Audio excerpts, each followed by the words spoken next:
The studio lights felt like they were burning straight through my skin as I stood on that stage, completely exposed. Host Coulter Reynolds sat across from me wearing his trademark smile, but there was something predatory lurking beneath it. Malice. Cruelty dressed up as entertainment. "So, Justin," Coulter said, leaning toward the microphone with exaggerated interest, "you're actually claiming that a billionaire got you pregnant?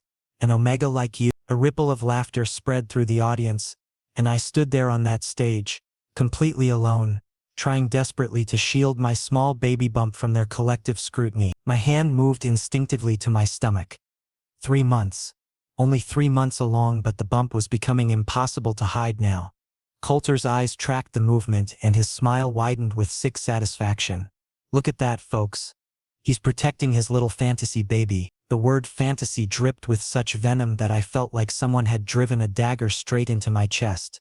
I bit down on my tongue hard enough to taste copper because I knew this was a setup, manufactured drama for ratings, a spectacle designed to humiliate me in front of millions. "Coulter, I'm not lying," I managed to say, fighting to keep my voice steady even though my hands were trembling uncontrollably. "Knox Hartwell and I." "Knox Hartwell," Coulter cut me off, turning to address the audience as if I'd just told the most ridiculous joke he'd ever heard. "The tech mogul, the alpha that every omega in America fantasizes about. And you honestly believe he would spare even a glance for someone like you?" His words felt like acid eating through my skin, burning away whatever dignity I had left. I glanced toward the back wall where production crew members were barely suppressing their laughter. Everyone knew this segment had been carefully crafted to destroy me. "Tell me, Justin," Coulter continued, rising from his chair and moving closer with the confidence of a predator circling wounded prey, "what exactly makes you so special? What could you possibly offer to someone like Knox Hartwell?" I clenched my fists so hard my nails dug crescents into my palms. "Special? There was nothing special about me whatsoever. I was just a struggling graphic designer who could barely scrape together rent each month.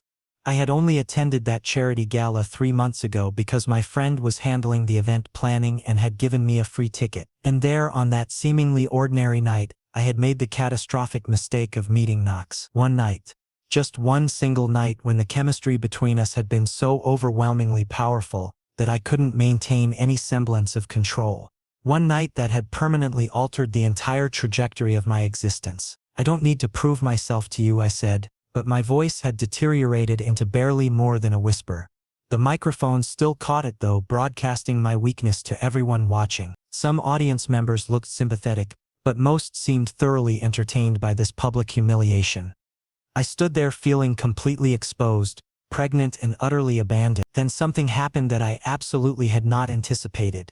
The studio's back door exploded open with a resounding bang, and security guards attempted to intervene, but a powerful figure simply pushed past them as if they were inconsequential obstacles. I felt his presence before my eyes could even register who had entered. That distinctive scent that my omega instincts recognized instantaneously. Cedar and rain. Knox. Immaculate suit. Sharp jawline that could cut glass. Ice blue eyes locked directly on Coulter with an intensity that bordered on terrifying. Knox Hartwell. The alpha who had fathered my child. And the expression carved into his features made it abundantly clear that this broadcast was about to end. The entire studio seemed to collectively hold its breath. Knox moved with purposeful strides down the aisle, his expensive shoes clicking against the polished floor in a rhythm that sounded like a countdown to destruction. Camera operators instinctively tracked his movement, unable to resist capturing every second of this unexpected drama. Coulter's confident smirk faltered as he realized that the situation had spiraled completely beyond his control. The director was frantically making hand signals from the control booth, but every crew member seemed paralyzed, afraid to interfere with whatever was about to unfold. I couldn't move. My legs had turned to stone. 3 months. 3 entire months since I had last seen Knox in person, since that morning after the gala when everything had felt perfect and full of promise. 3 months since I had sent him that terrifying message explaining that I was pregnant, that our one night together had created a life. 3 months of absolute silence that had gradually convinced me he wanted nothing to do with me or this baby. But now he was here, striding toward me like an avenging angel, and I had no idea what to think or feel. "Mr. Hartwell," Coulter attempted, forcing a laugh that sounded hollow and desperate as he tried to salvage his professional persona. What an unexpected pleasure.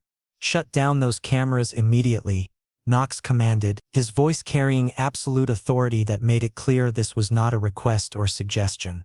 The director hesitated for a fraction of a second, probably calculating whether defying Knox Hartwell was worth potential legal and financial annihilation. Sir, we're broadcasting live to millions. I said shut them down, Knox repeated, and this time there was an edge to his voice sharp enough to draw blood. I watched as the red recording lights began extinguishing one by one, plunging sections of the studio into relative darkness. Coulter took an involuntary step backward, his carefully constructed television personality crumbling under Knox's withering glare.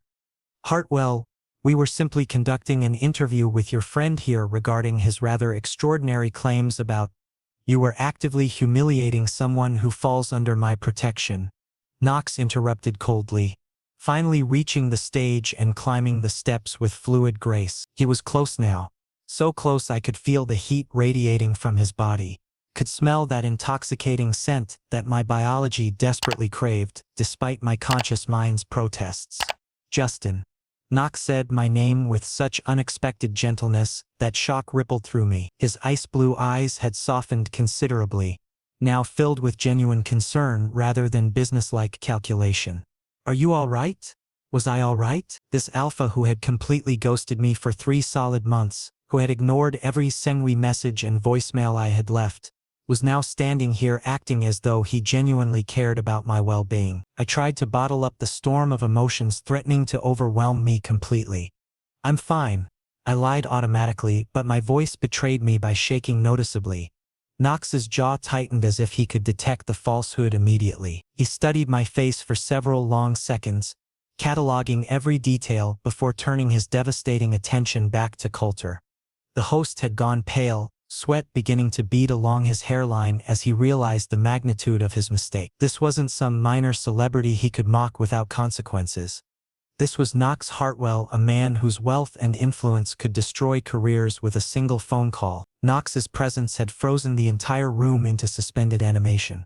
I hadn't laid eyes on him since that morning 3 months ago, waking up tangled in expensive hotel sheets, his arms still wrapped around my waist, everything feeling impossibly right before reality came crashing back. 2 weeks I had waited after sending that pregnancy message, checking my phone obsessively. Then a month passed. Then I finally forced myself to accept that he simply wasn't interested in being part of this. But here he stood and my heart was performing complicated gymnastics in my chest. Terror, hope, and confusion creating a nauseating cocktail of emotion. Coulter's smugness evaporated as Knox approached with measured, confident steps. Cameras were still capturing everything despite the director's frantic signals, because apparently even the crew couldn't resist documenting this train wreck. Miss Hartwell. Coulter tried again with a forced chuckle, desperately attempting to maintain some control over his own show. This is certainly unexpected. Turn off every single camera in this studio, Knox stated with chilling finality. The director looked genuinely torn, probably mentally calculating whether the viral footage was worth Knox's inevitable retaliation. Sir, we're in the middle of a live broadcast. Do it now, Knox said, and the temperature in the room seemed to drop 10 degrees. I watched red recording lights blink out sequentially, leaving only emergency lighting and the harsh stage spots. Coulter visibly swallowed, stepping back as his confidence dissolved. Mr. Hartwell, we were just having a conversation with your companion about his allegations concerning you were publicly degrading someone I have sworn to protect, Knox corrected sharply, now standing directly beside me. This was the closest we'd been in months, and the proximity was overwhelming every one of my senses. Justin. Knox spoke my name like it was something precious, something to be handled with care. His eyes searched mine with unexpected tenderness. Tell me you're okay. How could I possibly be okay? This man had abandoned me during the most frightening time of my entire life, left me to face doctor's appointments in morning sickness completely alone, and now he appeared out of nowhere playing the protective alpha? I struggled to maintain my composure. I'm managing, I said carefully, but my voice wavered despite my best efforts. Knox's expression tightened as if he could hear everything I wasn't saying. He examined my face with uncomfortable intensity before pivoting to face Coulter again. You have exactly 10 seconds to offer him a sincere apology, Knox said with terrifying calm, or I will purchase this entire network by tomorrow morning and ensure you never work in media again. This wasn't an empty threat. Knox Hartwell's net worth exceeded most small countries' GDP, and his reputation for ruthless business practices was legendary. I'd heard stories competitors who had crossed him finding themselves mysteriously empty within months. Coulter's face drained of all color. Sweat was now visibly running down his temples. I was simply doing my job, Mr. Hartwell. This is entertainment. Surely you understand. 5 seconds, Knox interrupted, glancing at his watch with maddening composure. The audience had gone completely silent. Everyone could sense this was no longer scripted entertainment. 4, 3. All right, Coulter practically shouted, raising his hands in surrender. Justin, I sincerely apologize for. Address him properly, Knox demanded, moving even closer to me in what felt like an unmistakably possessive gesture. Apologize to my Omega, and to my child. Those words, my Omega, my child, detonated like explosives in my chest. Claiming me. Claiming our baby. But how could those claims hold any validity after 3 months of complete radio silence? Coulter looked at me with eyes that now reflected pure fear rather than cruelty. I deeply and sincerely apologize, Justin. My behavior was completely inappropriate and inexcusable. I was wrong, and I'm truly sorry. Knox took my hand then, his grip firm yet surprisingly gentle, and began guiding me away from the stage. I didn't resist because honestly I desperately wanted to escape this nightmare. But when we reached the backstage corridor where we finally had privacy, I yanked my hand free from his grasp. What the hell was that performance, Knox? I demanded, no longer attempting to contain my roiling emotions. Tears were threatening to spill from my eyes. Frustration, anger, and emotions I refused to name. He stood there looking infuriatingly composed in his perfectly tailored suit. What do you mean? Knox asked, though his eyes betrayed that he knew exactly what I was asking. My face flushed hot with anger. You disappeared. You completely ghosted me for 3 entire months, Knox. My voice cracked despite my determination to stay strong. I was pregnant, I was terrified. I was alone. I sent you messages. I left voicemails begging you to just acknowledge me, and you couldn't be bothered to send even a single word in response. Tears escaped despite my best efforts to hold them back. And now you storm in here like some kind of conquering hero, pretending you suddenly care. Knox extended his hand toward me, but I retreated several steps. I couldn't handle his touch right now. My Omega biology was already responding to his scent in ways that made me feel vulnerable and weak. Knox adjusted his tie in what appeared to be a nervous habit. Justin, I was taking care of necessary arrangements. I nearly laughed hysterically. I'm not some business deal you can file away, Knox. Neither is this baby. My hand moved protectively over my small bump. You abandoned me when I needed support most desperately. Do you have any concept of what I went through? Sitting alone in sterile doctors' offices, dealing with morning sickness with nobody to hold my hair. His jaw clenched visibly, and I noticed his fists had tightened at his sides. Do you honestly believe I didn't want to be there?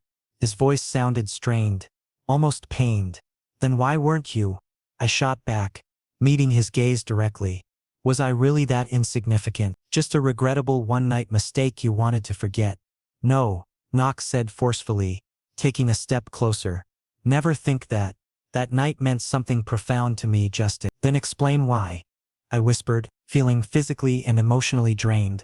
Knox inhaled deeply as if carefully selecting his next words. Because I was desperately trying to determine how to keep you safe. You and our baby. Safe from what exactly? I asked, genuinely confused now. Something dark and dangerous flickered in Knox's eyes. From my world, Justin. You cannot possibly comprehend what association with me entails.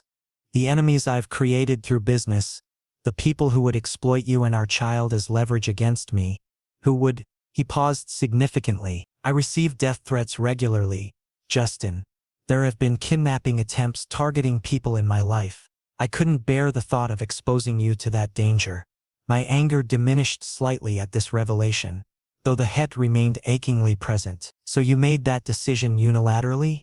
I said, without even consulting me? Without explaining what was happening? My voice broke again. I deserved at least an explanation, Knox. You should have given me the choice. He remained silent for an extended moment before doing something completely unexpected. His hand cupped my cheek, his thumb gently brushing away tears that continued falling. You're absolutely correct, he said softly, genuine regret saturating his words. I handled everything completely wrong. I thought I was protecting you from pain, but I only inflicted more. I should have communicated, should have respected your agency to make your own decisions. His touch triggered responses throughout my body that I couldn't control. My omega instincts were desperately craving his alpha presence. Despite everything. Knox. I started, uncertain what to say. He placed one finger gently against my lips. Let me make this right, Justin. Please, give me one chance to prove I can be better, that I can become the alpha you and our baby deserve. His eyes held such genuine regret and desperate hope. But I'd been hurt for 3 solid months. Trust couldn't simply materialize from nowhere. I don't know if I can, I admitted honestly, my voice barely holding together. I don't know if I can believe in you again. Not. Pain flashed across his features, but he nodded with understanding. I accept that. I've earned your distrust. But please, Justin, allow me to prove myself. I'll protect you and our baby, not through abandonment, but by actually being present. Every step, every appointment, every single moment. Before I could formulate a response, his phone buzzed urgently. He checked it and his expression immediately hardened. We need to leave immediately. What? Why? I asked with rising alarm. Knox grasped my shoulders gently but firmly. Because Coulter's show might be over. But the story is already spreading across social media. It's trending tenderly. And I won't let you be here when the media frenzy descends. Paparazzi are probably already surrounding the building. I realized he was right. My normal life, which had barely qualified as normal before, was now completely shattered and exposed. My apartment, already secured, Knox assured me. My team has made arrangements. But you're not safe there. You need to come with me. I hesitated, still uncertain whether I was ready for this. But then I heard distant sounds, camera shutters clicking, voices shouting questions, and realized I had no real choice.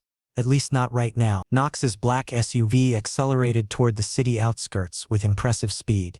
I sat rigidly in the passenger seat, still processing everything that had exploded into chaos over the past hour. My phone was vibrating constantly. Social media notifications, missed calls from unknown numbers, messages from old acquaintances who hadn't contacted me in years.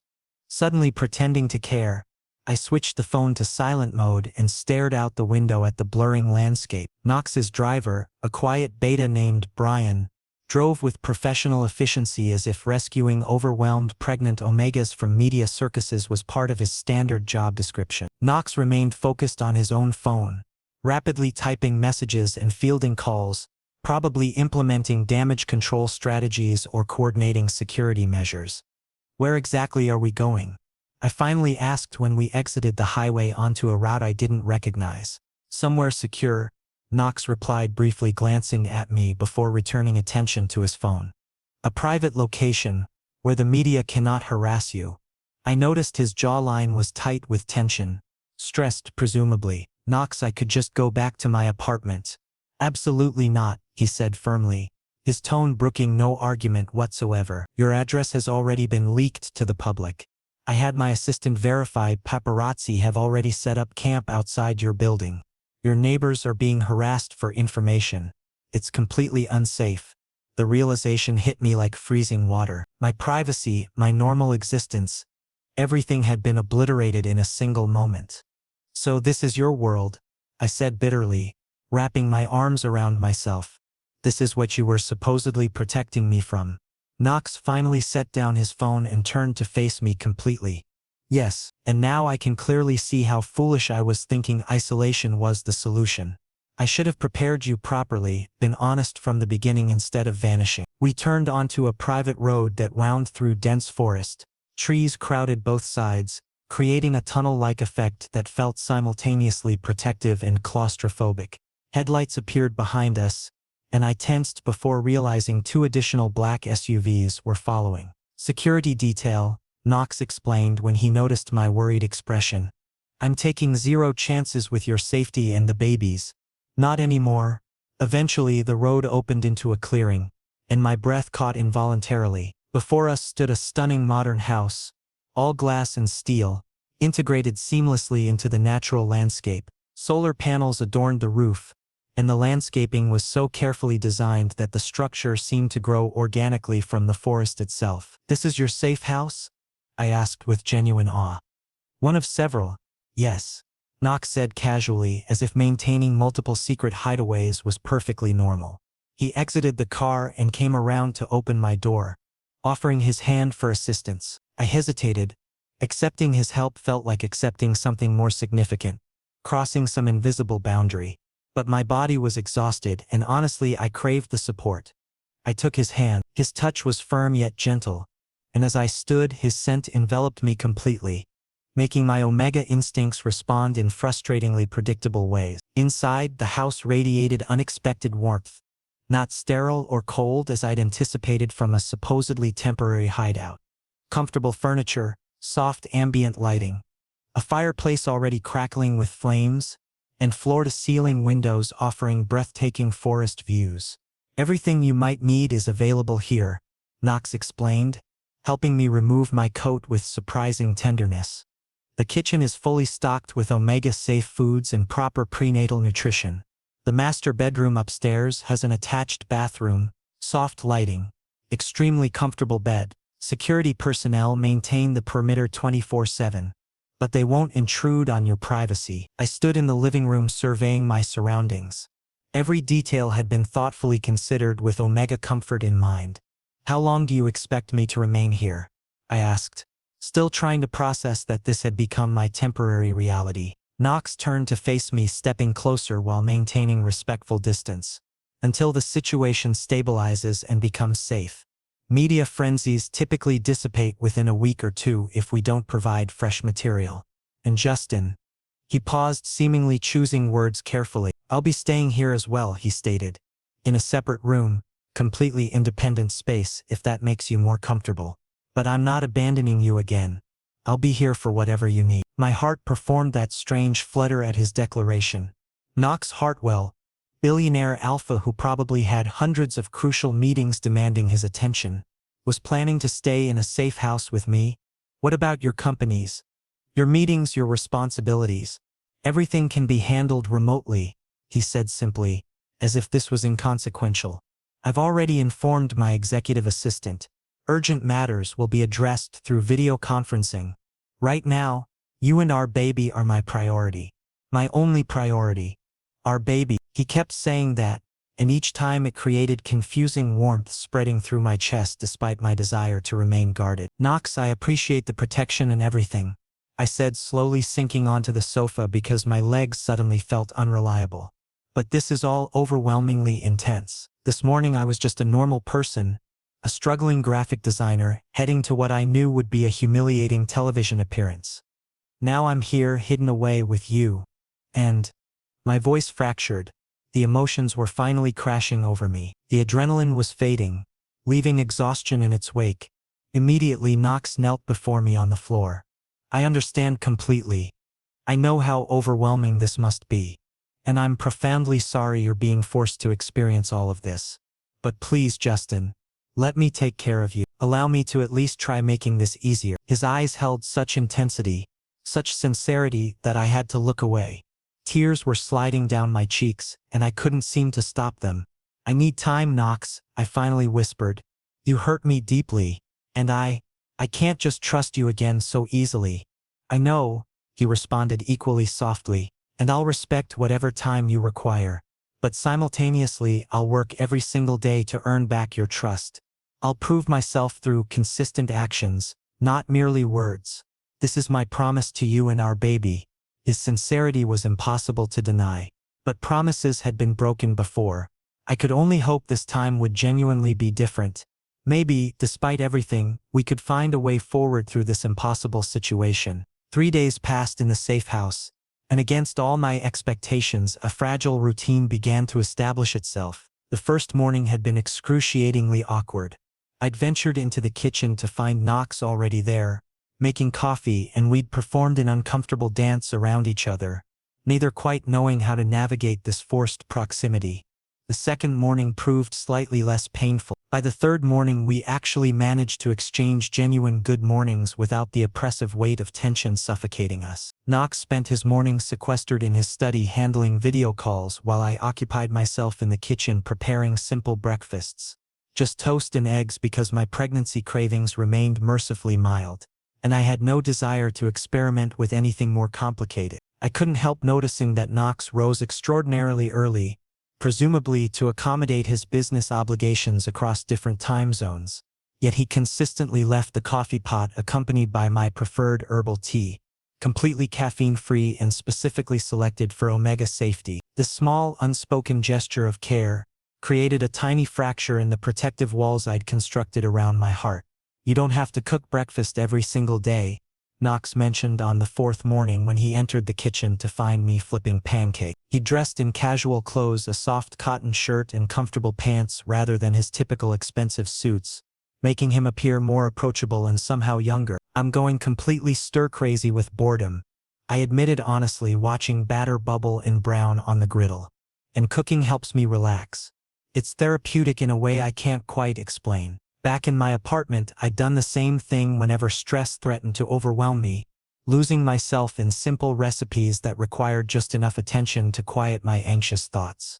Knox leaned against the counter, observing me with an expression I couldn't entirely decipher. "Then at least allow me to assist you." I glanced at him with surprise. A billionaire who actually knows his way around a kitchen? He offered a slight smile, the first genuinely unguarded one I'd witnessed since arriving at the safe house. "Surprisingly, yes. During college I was on a scholarship, could barely afford proper meals most weeks. Ramen noodles and scrambled eggs became my unlikely specialties. I never forgot those skills, even after—" He gestured vaguely around us, indicating his current considerable wealth and all it encompassed. We worked side by side, and the experience felt strangely comfortable, almost natural. No oppressive tension, no weighted conversations about our complicated past or uncertain future. Just two people preparing breakfast together in companionable silence. "You were on scholarship in college?" I asked curiously, realizing how little I actually knew about Knox beyond his carefully curated public persona. "I always assumed your family had money." "They didn't have anything," Knox completed my sentence. "I built everything from absolute nothing. Launched my first startup from my college dorm room. It failed spectacularly. The second one collapsed too. The third attempt finally gained traction and eventually led to all of this." His honesty felt refreshing. "The media invariably portrayed him as someone born into privilege and wealth." "That's genuinely impressive," I admitted with sincerity. Knox shrugged dismissively, but I caught a brief flash in his eyes. Perhaps pride, perhaps relief that I hadn't judged him for his humble origins. "Justin," Knox said suddenly, still gripping the spatula, "I need to discuss that night with you. The charity gala." My hand froze mid-motion. That night, when everything had irrevocably changed, when I'd first spotted him across the crowded room and something inexplicable had clicked between us. Instant, powerful, completely undeniable. "What is there to discuss about it?" I asked carefully, attempting to maintain a neutral tone. "I need you to understand," he said, turning to face me completely, "that it wasn't just a meaningless one-night encounter for me. I was already intrigued by you when I saw you there. Your smile, the way you laughed so genuinely with your friend, so carefree and authentic. I wanted to approach you, but then when we actually spoke—" He paused, swallowing with visible difficulty. "Everything suddenly made sense, like pieces falling into perfect alignment." This confession made my breath catch painfully in my throat. "Then why didn't you contact me afterward?" I whispered, old wounds resurfacing despite my best efforts to suppress them. "If you genuinely felt something real, why did you just vanish?" "Because I panicked completely," he admitted with brutal honesty, running his hand through his hair in obvious frustration. "I'm absolutely ruthless with other alphas in business negotiations. Never afraid of anyone. But when it comes to actual emotions, real human connection, I'm utterly terrible. I've deliberately avoided relationships for years specifically because of this. And then when you sent that message about the pregnancy, he continued, his voice dropping lower, I completely froze. My mind immediately jumped to protection protocols, security measures, logistics, everything except your actual feelings, except what you were experiencing alone. I convinced myself that keeping distance was protecting you, but honestly, I was just terrified. His vulnerability dissolved another layer of my anger. Just scared? Or was there regret involved too? Never regret, Knox stated firmly, moving closer. How could I possibly regret the night that gave me you and our child? But scared? Absolutely terrified. That I wouldn't be enough for you, that I'd fail as a father, that my dangerous world would harm you and the baby. Before I could formulate a response, my stomach performed that familiar unpleasant lurch, nausea arriving like unwelcome clockwork. Morning sickness. I rushed toward the sink and Knox was immediately beside me without hesitation, gently holding my hair away from my face while his other hand rubbed soothing circles on my back. When the episode finally subsided and I leaned against the sink breathing hard, Knox had already prepared a glass of water. Feeling better? He asked softly, genuine concern filling his eyes. I nodded, embarrassed. This was the fourth occurrence this week, and each time Knox had responded exactly the same way, without judgment, without disgust, simply present and supportive. I'll make you ginger tea, he said, already moving toward the kettle. I've been researching pregnancy symptoms extensively. Apparently it helps significantly with nausea. I also ordered special crackers that supposedly provide relief. The small gesture, him actively researching pregnancy symptoms and ordering specific items for my comfort, created unexpected warmth spreading through my chest. I could see he was genuinely trying, demonstrating through consistent actions rather than empty promises. Knox, I said as he carefully prepared the tea, meticulously checking the water temperature. Thank you, for being here now, for making a real effort. He smiled, a genuine transformative smile that completely altered his usually serious features, bringing unexpected softness to his eyes. There's nowhere else I'd rather be, Justin, he said, extending the teacup toward me. Being here with you, sharing these simple moments, making pancakes, preparing tea, just existing together, it means more to me than any business deal I've ever negotiated or closed. And in that quiet moment, standing in the safe house's peaceful kitchen with morning light filtering through the windows and forest sounds providing gentle background ambiance, I felt something shift fundamentally inside me. Maybe, just maybe, we genuinely deserved this second chance. Maybe Knox's dramatic return wasn't mere coincidence. Maybe this was precisely the opportunity we both desperately needed to build something real and lasting together. 2 weeks had elapsed since we'd arrived at the safe house, and everything had fundamentally transformed. The media frenzy was gradually subsiding as Knox's powerful legal team worked their strategic magic, issuing threatening lawsuits to every outlet that continued harassments. Coulter Reynolds' show had been officially canceled after major sponsors withdrew their support en masse.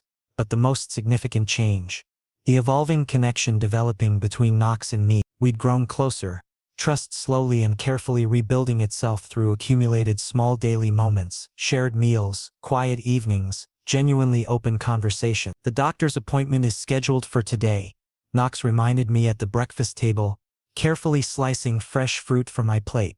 I was 4 months pregnant now, and this would be the first official appointment where Knox would actually accompany me. All the previous ones I'd attended completely alone, sitting in sterile waiting rooms desperately wishing someone cared enough to be there. Are you nervous? I asked, noticing subtle tension in how he moved. Knox released an honest laugh. Absolutely terrified, if I'm being completely truthful, he admitted, settling into the chair across from me. What if something's wrong? What if the doctor delivers devastating news? What if I do something inappropriate or make you uncomfortable? This powerful alpha who'd made ruthless decisions in corporate boardrooms, who'd negotiated multi-billion-dollar deals without breaking a sweat, was genuinely anxious about a simple doctor's appointment. The revelation was endearing and somehow made him feel more authentically human and accessible. You'll handle it perfectly fine, I assured him, instinctively reaching across the table to squeeze his hand. This was the first time I'd voluntarily initiated physical contact without prompting. Knox's eyes brightened noticeably at this small gesture. We'll both be there.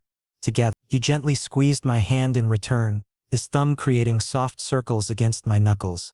Together, he repeated quietly, as if testing how the word felt. Dr. Sarah Chen's office was surprisingly private and luxuriously appointed. Clearly Knox had arranged for the absolute best care available. Dr. Chen, a kind-faced beta with warm brown eyes and a gentle demeanor, greeted us with genuine warmth. "So let's see how this baby is developing," she said cheerfully, preparing the ultrasound equipment with practiced efficiency.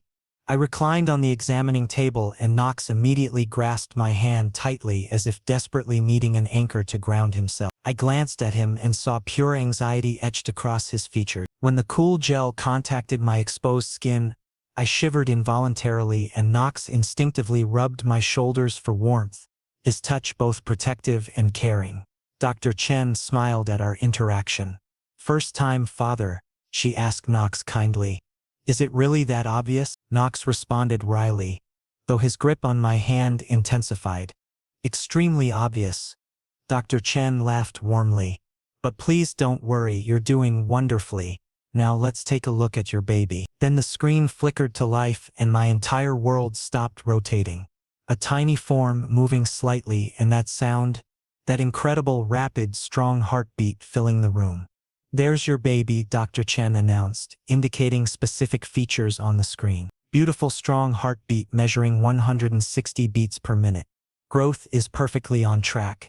Everything looks absolutely ideal." I turned toward Knox and my own breath caught at what I witnessed. His eyes were brimming with tears, actual tears pooling as he stared at the screen in complete, unguarded wonder. That's our baby," he whispered, his voice cracking with overwhelming emotion. He barely blinked as if terrified that looking away even momentarily would make the image disappear forever. "Yes," I said softly, my own heart flooded with complicated emotions. Joy, fear, hope, love all tangling together. "That's our baby, Knox." A single tear finally escaped, sliding down his cheek, and though he quickly tried to wipe it away, I saw the raw vulnerability displayed there. Dr. Chen tactfully gave us a private moment, busying herself with medical notes, clearly understanding this was profoundly significant. "Knox," I whispered. He looked at me, his eyes still shining with unshed tears, and suddenly he leaned forward and pressed a soft kiss to my forehead, tender, reverent, overflowing with unspoken promises. This was the first time he'd touched me affectionately since we'd arrived at the safe house, beyond purely supportive gestures. And surprisingly, I welcomed it completely. "Would you like to know the baby's gender?" Dr. Chen finally asked, turning back to us with an understanding smile. "It's still relatively early in development, but I can make a fairly confident, educated guess based on specific development markers." Knox looked at me, silently requesting permission with his expressive eyes. I slowly nodded. Honestly, curiosity was consuming me. "We'd like to know," Knox said, his voice still slightly thick with emotion. Dr. Chen examined the screen closely, taking precise measurements and adjusting angles. "Based on what I'm observing here, I'm approximately 85% confident you're having a boy." "A boy." "Knox is and my son, a little alpha or perhaps a beta, who would carry our combined features, who would be a living manifestation of us both." Knox's hand tightened around mine almost painfully, and I witnessed pure, unrestrained joy transform his features. No professional masks, no defensive walls, no corporate facade, just raw, genuine happiness radiating from him. After the appointment concluded, as we sat in the car waiting for Brian to navigate us out of the medical complex, we remained silent, both mentally processing the profound experience we just shared. Brian drove discreetly, obviously providing us privacy. "Justin," Knox finally spoke, his voice low and serious. I turned toward him. "I want this to be real. Not just a temporary protection arrangement or a situation lasting only until the media attention fades." My heart accelerated its rhythm. "What do you mean?" I asked carefully, though my heart already sensed the answer. "I mean, I want us to genuinely try. Actually, authentically try as real partners, as parents consciously building meaningful together. I don't want to pursue you because of obligation or responsibility. I want to pursue you because—" He paused, swallowing visibly. Because during these 2 weeks, I've realized I'm falling for you, Justin, deeply and completely. This confession tilted my entire world on its axis. I hadn't anticipated this. Maybe growing affection, maybe physical attraction, but actual love? I know I've caused you tremendous pain, Knox continued quickly when I didn't immediately respond. I know rebuilding trust requires considerable time and I don't deserve instant forgiveness. But I want to show you, demonstrate every single day, that I'm absolutely serious, that you and our son mean everything to me. Knox, I started, uncertain exactly what to say. My heart and mind were waging internal warfare. You don't need to answer right now, he interrupted, raising his hand gently. I know I've hurt you profoundly, and trust doesn't materialize easily. But I'll wait, Justin. However our time you require, I'll wait patiently. I'll continue proving I can become the alpha you genuinely deserve. I studied his eyes, sincere, vulnerable, hopeful, and I realized that perhaps I was falling too. Probably had already fallen during these accumulated small moments, making pancakes together, his gentle care during morning sickness episodes, late nights when we'd sat on the couch discussing random topics. What if I said I don't want to wait anymore? I asked softly, surprising myself with my own unexpected boldness. Knox's breath caught completely, freezing in his chest. Justin, are you saying? These past 2 weeks have been entirely unexpected, I admitted, finally voicing feelings I'd been desperately trying to suppress and ignore. I arrived here angry with you, deeply hurt, filled with resentment, but you've shown me you're capable of genuine change, that you actually possess the capacity to care. You've proven yourself through consistent actions, not merely empty words. And maybe, I inhaled deeply, gathering courage. Maybe we can give this a real chance. Slowly, carefully, but authentically. Knox cupped my face in his hands with such overwhelming tenderness, pressing his forehead against mine. I promise you, Justin, I will never disappoint you again. You and our son, you're both my entire world now. I'll do absolutely everything to keep you happy, to make you feel safe, to make you feel genuinely loved. And then he kissed me soft initially, questioning, but when I responded positively, it deepened into something more substantial. Promise. Hope and the beginning of something authentically real. When we finally pulled apart, both slightly breathless, I smiled. The first genuinely full smile I'd managed in probably weeks. So what should we name our son?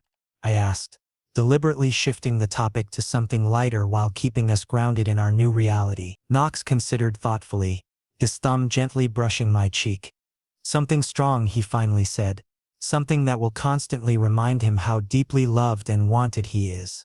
That both his parents fought for him. Perfect, I whispered, leaning into his embrace in the back seat as Brian quietly navigated us back toward the safe house. Because this was our story, messy and complicated, filled with significant mistakes and painful misunderstandings, but ultimately real and beautiful. An alpha and an omega, a billionaire and an artist, united by a tiny heartbeat that had forever changed our worlds.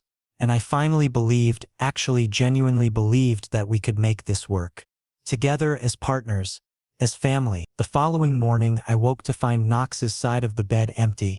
We'd wordlessly agreed the previous night that maintaining separate rooms no longer made sense. Sunlight streamed through the bedroom windows and I could hear sounds from downstairs. Curious, I descended to find Knox in the kitchen, carefully arranging breakfast on the table. "Good morning," he said, his entire face illuminating when he saw me. "I thought I'd surprise you today." "This is quite the surprise," I admitted, surveying the spread he'd prepared. Perfectly scrambled eggs, crispy bacon, fresh fruit artfully arranged, and my herbal tea steaming in my favorite mug. "When did you have time for all this?" "I've been awake since 5, Knox confessed. "Couldn't sleep, too excited about everything." His vulnerability continued to amaze me. This wasn't the cold, calculating businessman the media portrayed. This was someone real. Someone learning to open his carefully guarded heart. We ate breakfast in comfortable companionship, discussing potential baby names, nursery designs, and our hopes for the future. "I want to be involved in everything," Knox said seriously. "Every appointment, every decision, every milestone. I missed the first 3 months, and I regret that profoundly. I won't miss anything else." "I'd like that," I said honestly. I want our son to know both his parents love him equally. Later that afternoon, Knox's phone rang, his assistant with updates about the media situation. After a brief conversation, he hung up looking relieved. The story's essentially died, he explained. A celebrity scandal broke yesterday that's dominating all the headlines. We're old news now, so we can leave? I asked, feeling oddly conflicted. Part of me missed my independence, but another part had grown comfortable in this protected bubble we'd created. We can, Knox confirmed. But I don't want you returning to your old apartment. It's not safe enough, not secure enough for you and our baby. He hesitated. I have a penthouse downtown, top floor. Excellent security, plenty of space. Would you consider moving in with me? Not because you have to, but because I want to build a real home with you. I considered his offer carefully. This was a significant step, a major commitment. But hadn't we already committed to trying, to building something real together? On one condition, I said. This is our home, not just yours. I get input on decorating, on how we arrange things, on making it feel like it belongs to both of us. Knox's smile could have powered the entire city. Absolutely. Whatever you want. It's our home, Justin. Ours. A week later, I stood in the penthouse's massive living room, watching movers arrange furniture according to my specifications. Knox had been true to his word. Every decision had been collaborative, every choice made together. The nursery was already taking shape, painted in soft blues and greens with a beautiful crib. Knox had spent hours researching to find the safest model available. What do you think? Knox asked, wrapping his arms around me from behind, his hands resting protectively on my growing bump. I think it's perfect, I said honestly, leaning back against him. I think we're going to be happy here. I know we will be, Knox murmured against my ear, because we're together. That's all that matters. That evening we sat on the balcony watching the city lights twinkle below us. Can I ask you something? I said quietly. Anything, Knox responded immediately. Do you believe in fates? That some things are just meant to happen? Knox was silent for a moment. Considering I didn't used to, he finally said. I believed in hard work, strategy, calculated risks. But meeting you, having our son, maybe some things are destined. Maybe we were always supposed to find each other. I'd like to think so, I admitted. That even with all the pain and mistakes, we were always heading toward this moment. Then I believe it too, Knox said, pulling me closer. And I promise to never take it for granted. To cherish every moment with you and our son. As I sat there, wrapped in Knox's arms, feeling our baby move inside me, I realized that sometimes the worst moments lead to the best outcomes. The humiliation on that television stage had brought Knox back into my life, had forced us to confront our feelings, had given us this second chance, and I was determined not to waste it. This was our new beginning, imperfect, uncertain, but filled with genuine love and hope. Together we would build a family, create a home, and raise our son surrounded by the love we'd fought so hard to find. Because that's what we did. We fought for each other, for our child, for our future. And that made all the difference.